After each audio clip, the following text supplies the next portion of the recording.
찾으신 줄 알고 제가 말씀을 봉독하겠습니다. 다윗이 기름 부음을 받아 온 이스라엘의 왕이 되었다 함을 블레셋 사람들이 듣고 모든 블레셋 사람들이 다윗을 찾으러 올라오매 다윗이 듣고 대항하러 나갔으나 블레셋 사람들이 이미 이르러 블루바임 골짜기로 쳐들어온지라. 다윗이 하나님께 물어 이르되 내가 블레셋 사람들을 치러 올라가리이까 주께서 그들을 내 손에 넘기시겠나이까 하니 여호와께서 그에게 이르시되 올라가라 내가 그들을 내 손에 넘기리라 하신지라. 이에 우리가 바알 브라심으로 올라갔더니 다윗이 거기서 그들을 치고 다윗이 이르되 하나님의 모릴종인같이 내 손으로 내 대적을 흩으셨다 하므로 그곳 이름을 바알 브라심이라 부르니라. 블레셋 사람이 그들의 우상을 그곳에 버렸으므로 다윗이 명령하여 불에 살으니라. 블레셋 사람들이 다시 골짜기를 침범한지라 다윗이 또 하나님께 묻자오되 하나님이 이르시되 마주 올라가지 말고 그들 뒤로 돌아 뽕나무 숲을 맞은편에서 그들을 기습하되 뽕나무 꼭대기에서 걸음 걷는 소리가 들리거든 곧 나가서 싸우라. 너보다 하나님이 앞서 나아가서 블레셋 사람들의 군대를 치리라 하신지라. 이에 다윗이 하나님의 명령대로 행하여 블레셋 사람들의 군대를 쳐서 기브온에서부터 게셋까지 이르렀더니 다윗의 명성이 온 세상에 퍼졌고 여호와께서 모든 이방 민족으로 그를 두려워하게 하셨더라. 아멘. 오늘은 역대상 14장 8절로 17절 말씀을 본문으로 해서 하나님께 묻자온대 라는 제목으로 하나님의 말씀을 함께 선포하겠습니다. 우리는 지난 8월 한 달 동안 하나님의 말씀대로 살아가는 이야기를 살펴보았습니다. 하나님의 말씀대로 살아갈 때 어떤 일들이 일어나는지 살펴보았습니다. 주보에는 이제 한 달 동안의 말씀 본문과 설교 제목이 기록되어 있잖아요. 첫 번째 우리는 왜 하나님 나라의 후계자는 정복하고 탁월한 업적을 내세우는 것이 아니라 왜 하나님 나라의 후계자는 증인인지에 대해서 살펴보았습니다. 왜요? 하나님 나라의 후계자는 우리의 업적으로 탁월함으로 나라를 만들고 이루어가고 대제국으로 만들어가는 것이 아니라 하나님께서 세우셨고 하나님께서 이루어 나갈 나라이기 때문에 우리의 사명은 무엇이냐? 다른 나라를 정복하고 부국 강병을 이루는 것이 아니라 하나님의 말씀을 증거하고 진리의 삶을 살아가는 것이라고 살펴보았습니다. 두 번째 우리는 버림받은 사울에 대해서 살펴보면서 사울이 왜 버림받았는지에 대해서 알아보았습니다. 사울은 하나님께서 왕으로 삼아주셨음에도 불구하고 하나님께서 맡겨주신 사명, 하나님 나라의 복음을 전파하는 일보다는 부국강병을, 즉 다른 나라의 왕들처럼 부국강병을 이룩하기를 원했고 또한 다른 나라의 왕들처럼 자신의 업적을 기념하며 기념비를 세우기를 원했습니다. 하나님을 높이기보다는 자신을 드러내기를 원했고 하나님의 말씀에 순종하지 않았습니다. 사울은 먼저 하나님을 버렸기 때문에 그는 하나님께 버림받은 것입니다. 셋째 주에 살펴봤던 선택받은 다윗은 그의 반면에 사울과 달리 다윗은 하나님의 말씀에 순종하고 하나님의 말씀에 철저히 복종하며 그 말씀대로 살아갔기 때문에 하나님께서는 그를 선택하셨고 그를 이스라엘 땅의 가장 위대한 왕이자 하나님의 가장 큰 사랑을 받은 왕으로 세워주셨습니다. 그리고 지난주에는 모이는 하나님의 군대라는 제목으로 하나님의 말씀을 살펴보았는데요. 하나님의 말씀대로 살아갈 때 하나님께서 순적하게 많은 일들을 이루게 하시고 군대를 모아주셨습니다. 비록 환난의 시간에도 하나님께서는 위대한 장군들을 모아주셨습니다. 우리나라로 치면 을지문덕, 계백장군, 김유신, 김춘추, 장보고 등등 강감찬, 이순신 같은 위대한 장군들을 다 하나님께서 모아주셨습니다. 그러나 그가 환난의 시간도 지나고 이제 그에게는 복된 시간만 남았음에도 불구하고 교만하지 않고 하나님을 믿고 의지했을 때 하나님께서 더 많은 군대를 모아주시고 더 큰 일을 맡기셨습니다. 오늘은 이 1년의 가정 속에서 이제 오늘은 역대상 14장 8절로 17절 말씀을 본문으로 해서 하나님께 묻자오는데 라는 제목으로 하나님의 말씀을 살펴보겠습니다. 다윗은 일찍이 사울의 핍박으로부터 이것저것 방랑하며 도망자의 신세가 되었습니다. 그리고 그런 다윗이 최종적으로 피신한 곳은 바로 블레셋입니다. 블레셋은요, 성경에서 보면 블레셋 민족은 해양 민족인데 갑돌에서부터 건너왔다고 합니다. 갑돌은 시약에서 그레데 섬이라고 부르고 있습니다. 그리고 그 블레셋은 철기 제조 국가였고 이스라엘을 비롯한 가나안 땅의 주민들은 블레셋에 내려가 각종 농기구를 수선하고 또한 필요한 농기구들을 구입해 갔습니다. 그만큼 블레셋은 강력한 국가였고 그 이스라엘을 비롯해서 이스라엘, 페니키아, 오늘날의 레바논 지역이죠. 그리고 시리아 지역, 또한 블레셋 지역, 그 지역을 통틀어서 레반트 지역이라고 하는데 그 레반트 지역에서 가장 강력한 군대였고 국가였습니다. 왜요? 다른 나라들은 아직 철기 문화가 없고 철로 만들어진 강철검과 창이 없는데 블레셋은 강철검을 가진 군대였기 때문에 가장 강력한 국가였어요.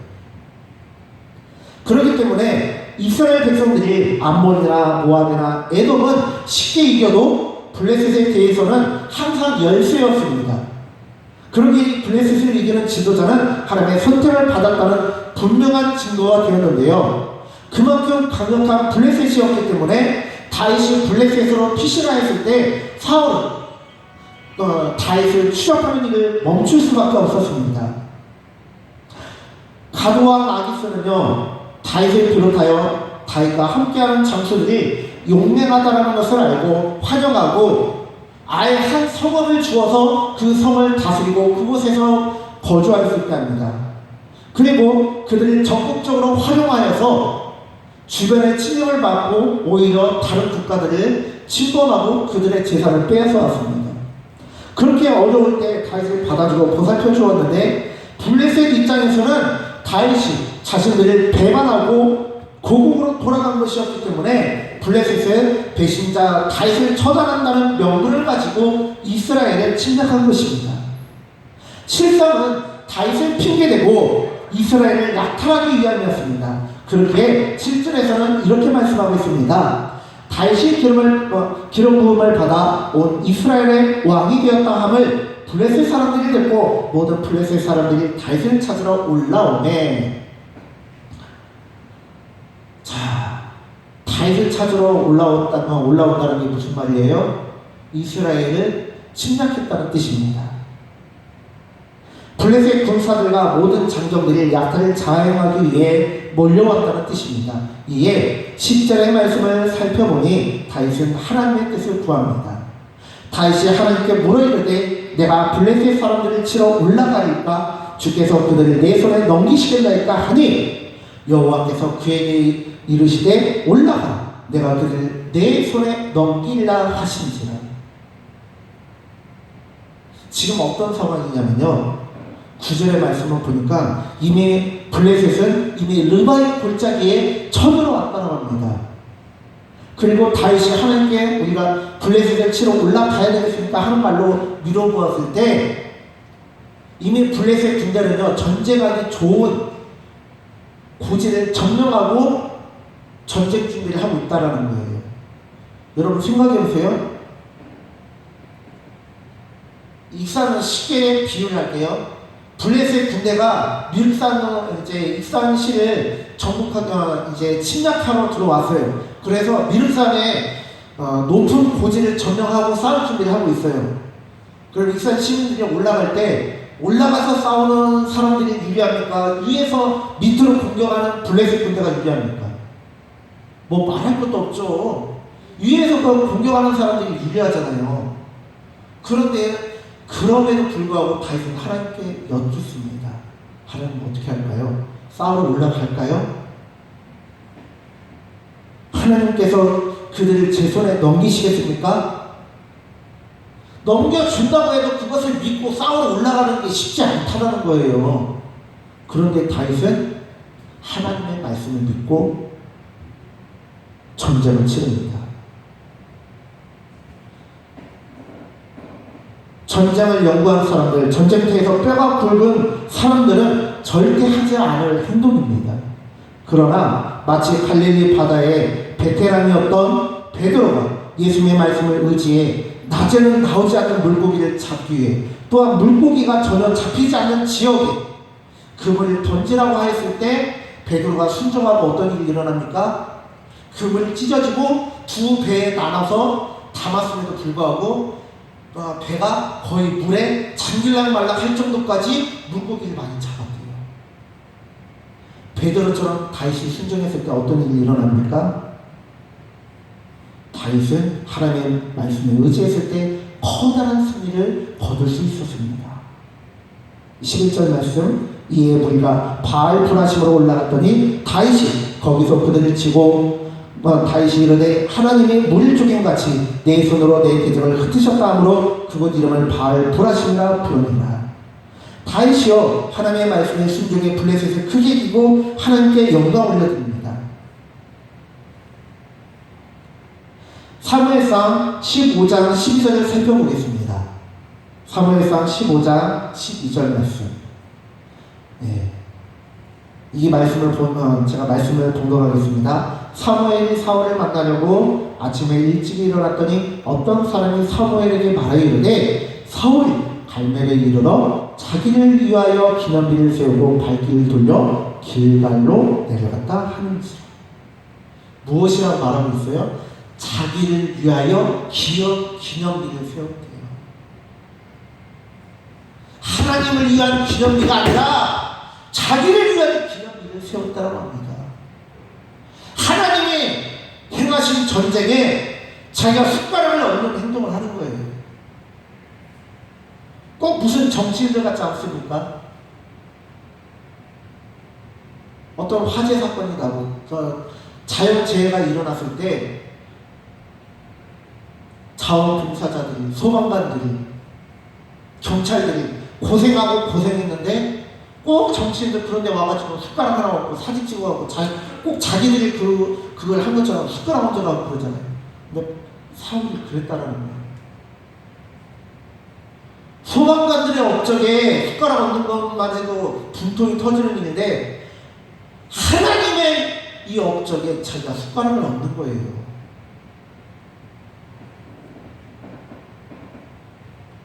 그러나 다윗은 11절의 말씀을 보니까 자신이 행한 일이 아니고 하나님이 하셨다고 고백하며 그곳 이름을 바알 브라심이라고 부릅니다. 근데 이제 말씀에서 살짝 벗어나서 이제 이거 꼭 말씀드리고 싶은 게 뭐냐면 성경에 보면 뭐 바알의 유다, 바알 브라심 뭐 그런 것들이 있는데 바알이 뭐예요? 가나안 땅이 이방인식 이름이고 가나안 백성들이 성경을 주신 이름이 바알하고 엘입니다. 그러니까 막 이 무식한 이단들은요 뭐라고 얘기했냐면 아니 하나님께 영광을 올려드린다면서 왜 이방 신인이 바알의 이름을 붙이냐고 합니다. 그런데 진짜 무식한데요.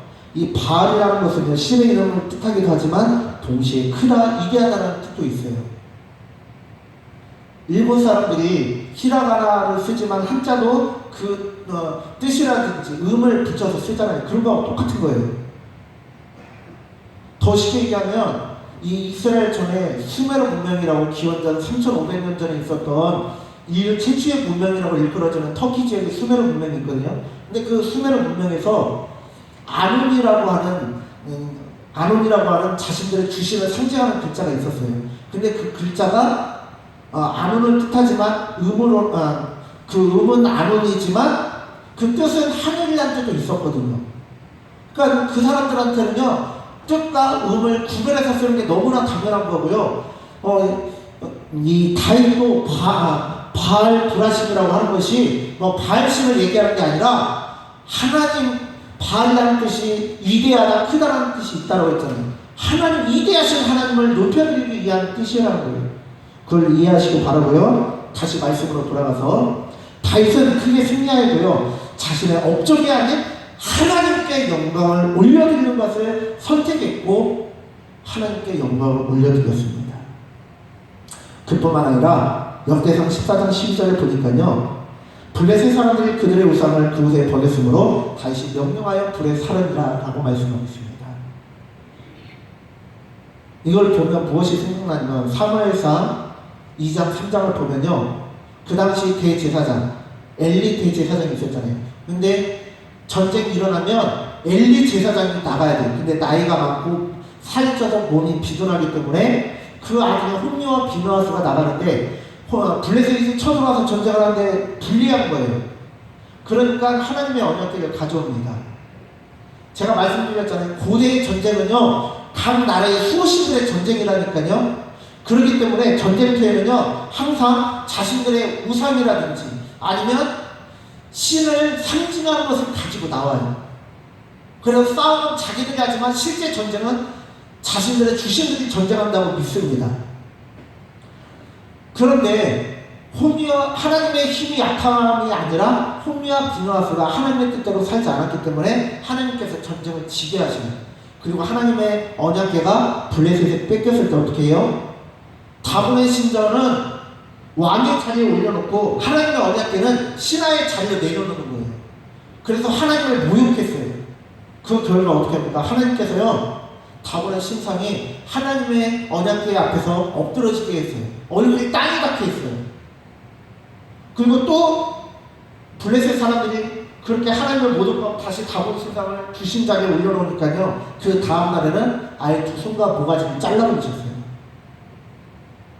그런데요, 다윗이 하나님을 진짜 사랑하잖아요. 하나님께서 직접 처벌하셨지만 다윗이 그 일을 생각만 하면 분통이 터지는 거예요.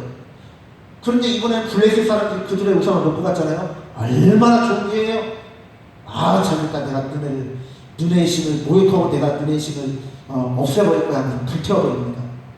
그러니까요, 블레셋 사람들에게는요, 블레셋 사람들뿐만 아니라 다윗이 한 것처럼 모든 나라의 사람들은요, 자신들의 주상을 불태우거나 그렇게 한 거는요, 자신들이 모독받은 것보다 더 큰 모욕을 받아들이는 거예요. 우리도 그러잖아요. 우리도 누가 우리 부모님 욕하면 내가 벌금을 맞아도, 내가 감옥에 가는 일이 있어도 내가 저 자식은 어떻게든 처벌한다 막 그렇게 하고 막 달려들잖아요. 그것처럼 블레셋 사람들 입장에서는 감히 우리의 수호신을 불태워버려? 너 죽고 나 죽자 하면서 죽게 살려고 다시 침입을 한 거예요. 13절 말씀. 네. 블레셋 사람들이 다시 골짜기를 침범한지라. 자신들의 우상이 불태워졌기 때문에 마치 부모가 모욕을 당한 것처럼 죽게 살기로 다시 쳐들어옵니다.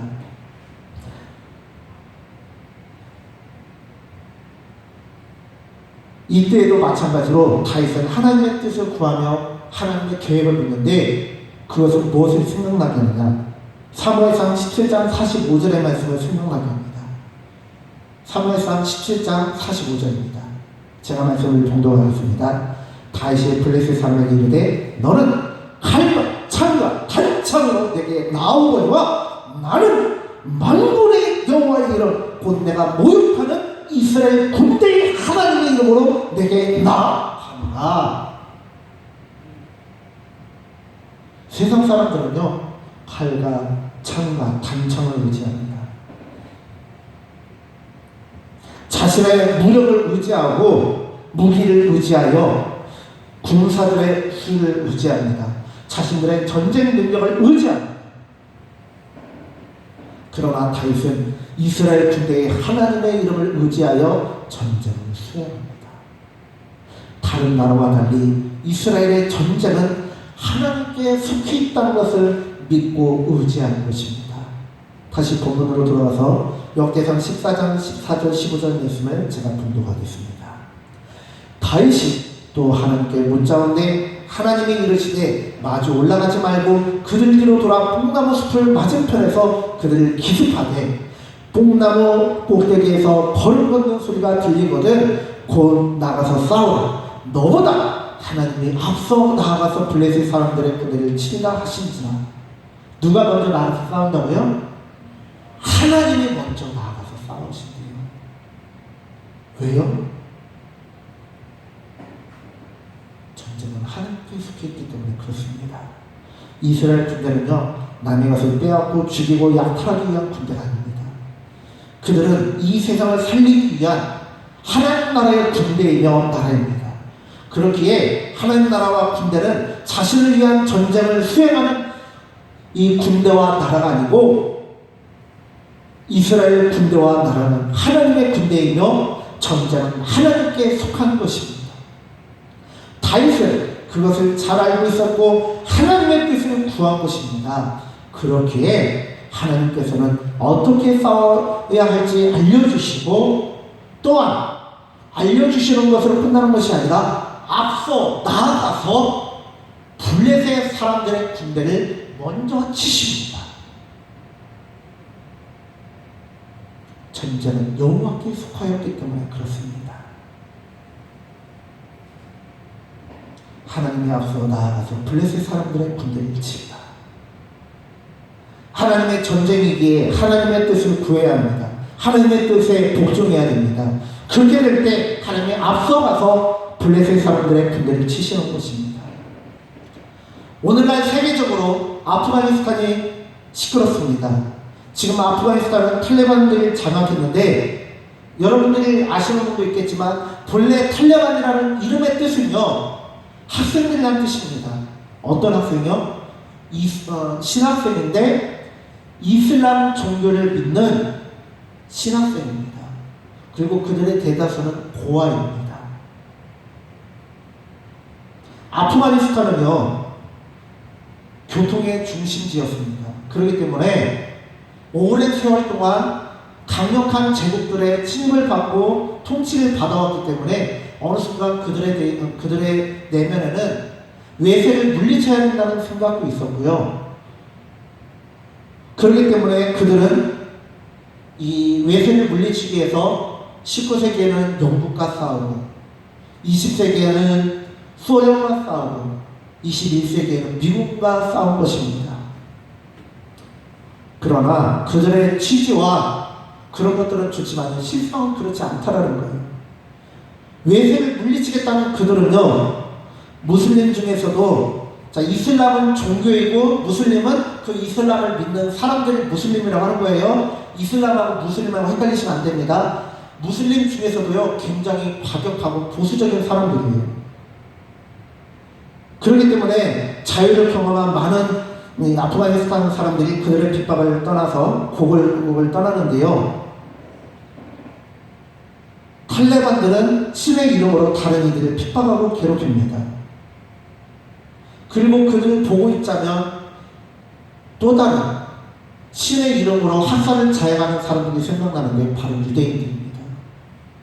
독일에 의해서 600만 명 이상의 사람들이 학살당했다라고 독일을 원망하고 그런 유대인들이요 지금 오늘 어떻습니까?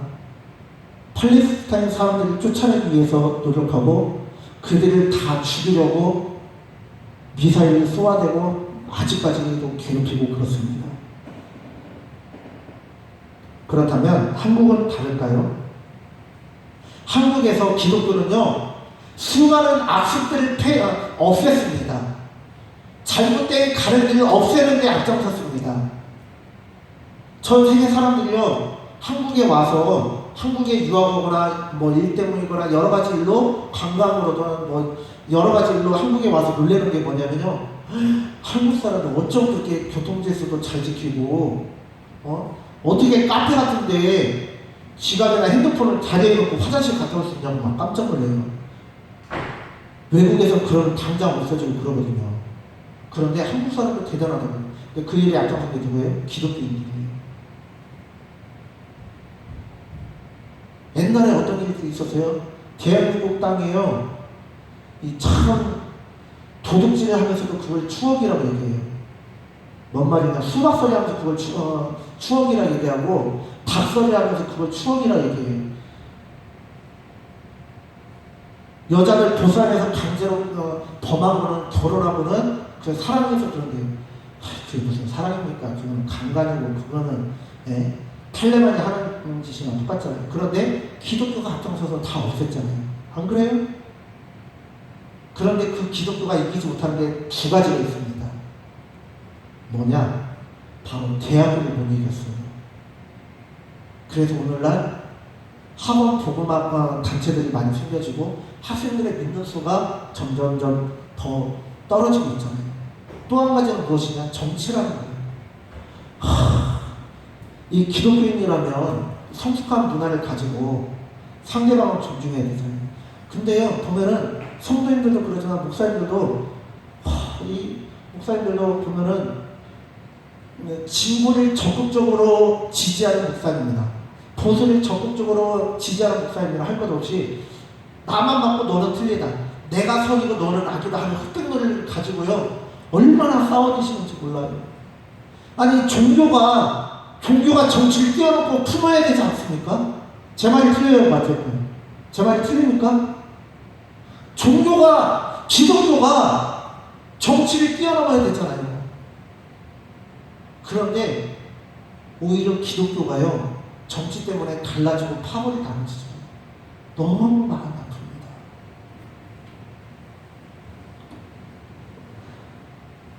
목사라면 성도라면 자신이 지지하는 정당의 잘잘못을 잘 가리고 잘한 것을 칭찬하고 잘못된 것을 지적하며 성숙한 정치 문화가 형성될 수 있도록 하고, 진보를 지지하는 사람은 보수를 지지하는 사람을 존중하고, 보수를 지지하는 거로 또 진보를 지지하는 사람을 존중하고 해야 되잖아요.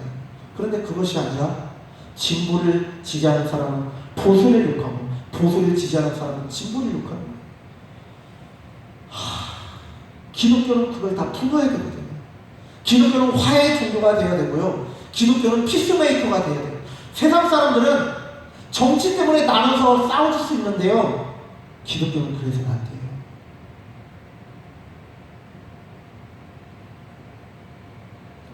오늘날 극진보 기독교인들, 극보수 기독교인들을 보면요. 저 사람들이 과연 탈레반하고 무슨 차이가 있을까? 하나님을 믿는다고, 하나님의 뜻에 순종한다고 하면서 팔레스타인들을 학살하는 이스라엘 사람들과 무엇이 다를까? 그런 생각을 하게 됩니다.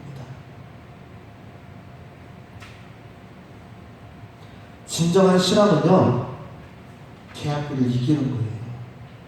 진정한 신앙은요, 정치적인 성향을 뛰어넘는 거예요. 그리고 바울처럼 나를 불러쳐서 하나님께 복종시키는 것입니다. 우리가 하나님께 복종하면 하나님께서 역사하신다는 거예요. 중요한 것은 나를 불러쳐 하나님께 복종시키는 것인데, 많은 사람들이 하나님께 복종시키는 것이 아니라, 하나님께 복종하는 것이 아니라 하나님께 억지를 부리고 하나님이 나의 뜻에 순종해야 된다라고 가르치고 있다는 것입니다. 지금 한국교회의 어려움은요, 하나님께서 이제 한국교회 기초공사를 다시 하시기 때문에 그렇습니다. 여러분, 건물로 지을 때요, 우리 교회 같은 건물을 짓는 기초공사하고 이 밑에 집에 1층 단층이잖아요. 여기 주변의 집들. 1층 단층을 지을 때하고 기초공사를 똑같이 할까요? 아니에요. 우리 교회 건물을 지을 때는요, 옆에 1층짜리 집을 지을 때보다 몇 배는 더 기초공사를 강하게 합니다. 땅을 파고요, 그 밑에 강력한 철근과 두꺼운 철근과 공구리를 쳐서요, 흔들림 없는 건물을 만들어요. 그러면 우리 교회 건물하고 저기 앞에 있는 오토밀란드인가요? 그 아파트 건물을 지을 때하고 기초공사가 같을까요? 아니요. 그 아파트를 지을 때는요, 우리 교회 건물 지을 때하고 비교도 안 돼요.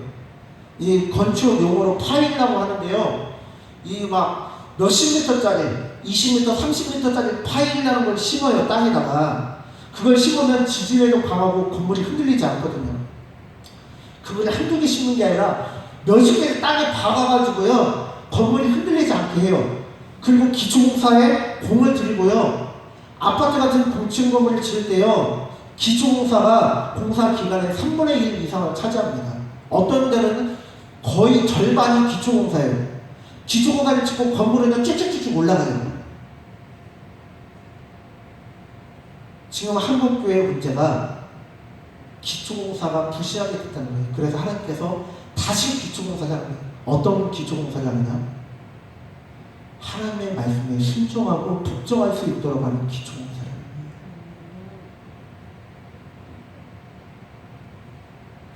내가 마지막까지 순종하지 못하는 부분이 있습니까?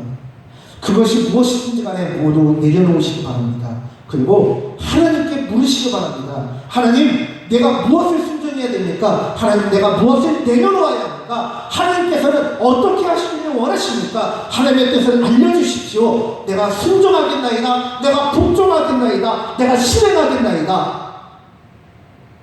하나님의 군대는 칼과 창과 단창을 의지하지 않습니다. 병사들의 수를 의지하지 않고 전쟁 능력을 의지하지 않고 하나님의 군대는 하나님께 물어보는 자들입니다. 하나님께서는 이제 한국교회의 근간을 1000년이 지나도 흔들림 없는 교회, 10,000년이 지나도 흔들림 없는 교회로 만드시기 위해서 고층 건물을 짓듯이 기초공사를 다시 하시는 것입니다.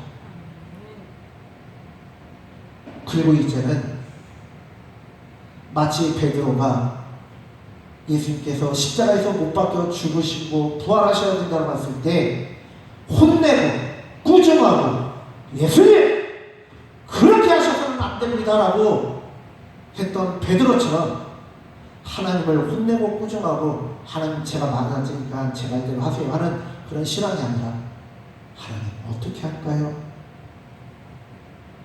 다윗이 하나님께 묻자오며 그 말씀대로 살아갔던 것처럼 우리 모두는 하나님의 말씀대로 살아가는 하나님의 나라요 하나님의 군대 하나님의 복을 드리고 하나님의 귀한 백성들이 되어주시기를 간절히 축원합니다. 기도하겠습니다. 하나님, 우리가 오늘 주님의 말씀을 살펴보았습니다. 그리고 다윗이 왜 하나님께 쓰임받을 수밖에 없었고 왜 하나님의 위대한 종이 될 수 있었는지를 깨닫습니다. 주님, 우리는 스스로 높아지고 하나님을 가르치려고 하는 자가 아니라 스스로 낮아지고 이해할 수 없는 것까지도 하나님의 뜻을 순종할 수 있는 자들이 되어야 됩니다. 내 뜻을 내려놓아야 됩니다. 내 생각을 내려놓아야 합니다. 그리고 하나님의 뜻대로 하나님의 생각대로 살아가는 우리 모두가 되게 하여 주시옵소서.